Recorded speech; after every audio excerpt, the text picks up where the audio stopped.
Sir mask వేసుకోండి. ముఖానికి కవచం అడ్డునంత మాత్రాన అన్నీ అలవాటైపోవు భాస్కర్. అలవాటు పడాలి. మనకు నచ్చిన దాని మీద అనుభవం అయితే ఏ సమస్యకైనా వెంటనే పరిష్కారం దొరుకుతుంది.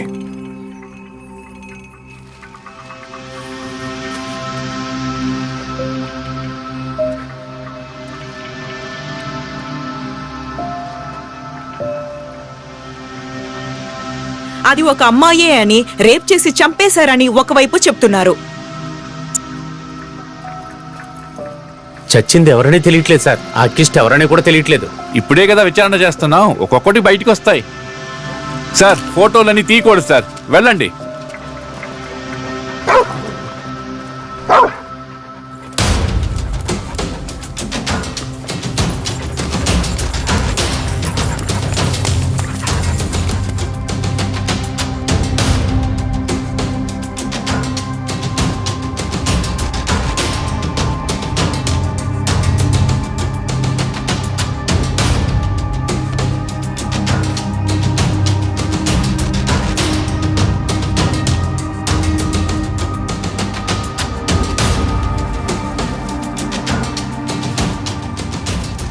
సార్ సిటీలో జరుగుతున్న హత్యలకి ఏ క్లూ దొరకలేదు.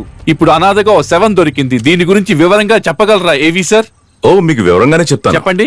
నిన్న రాత్రి ఆ బాడీ మీద పెట్రోల్ పోసి తగలబెట్టింది మీరే కదా? ఏంటి ఇలా మాట్లాడుతున్నారు? మరి ఎలా మాట్లాడాలి? మీలాగా పాకెట్లో పెన్ను, చేతిలో మైకు, కెమెరా పట్టుకుని వచ్చి చేసే పని కాదు. అర్థమైందో లేదో అయ్యేవారికి. ఏమనుకుంటున్నారు? మీడియా అంటే ఎగతాళిగా ఉందా? మీరేమన్నా లూసా? ఏంటి లూస్ అంటున్నారు? మరి ఇంకేంటి, టైం ట్రావెల్ చూడాలా? ఇన్వెస్టిగేషన్ జరుగుతుంది. ఇన్ఫర్మేషన్ రాగానే మేమే మీకు చెప్తాం. ఏంటి తొందర? ఏంటి సార్ మళ్ళీ మీడియాని అబ్యూస్ చేసేటట్టు మాట్లాడుతున్నారు? ఏయ్, అనవసరంగా రచ్చగొట్టుకో. నన్ను తోసేశాడు, మీరు చూస్తూనే ఉన్నారు.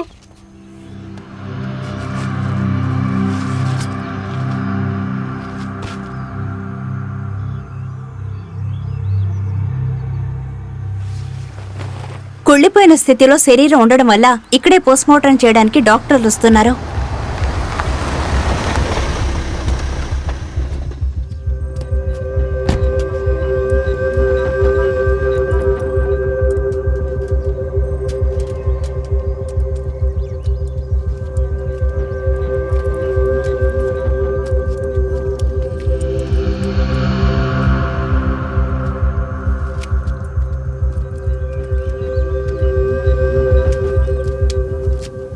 ఇదిగోండి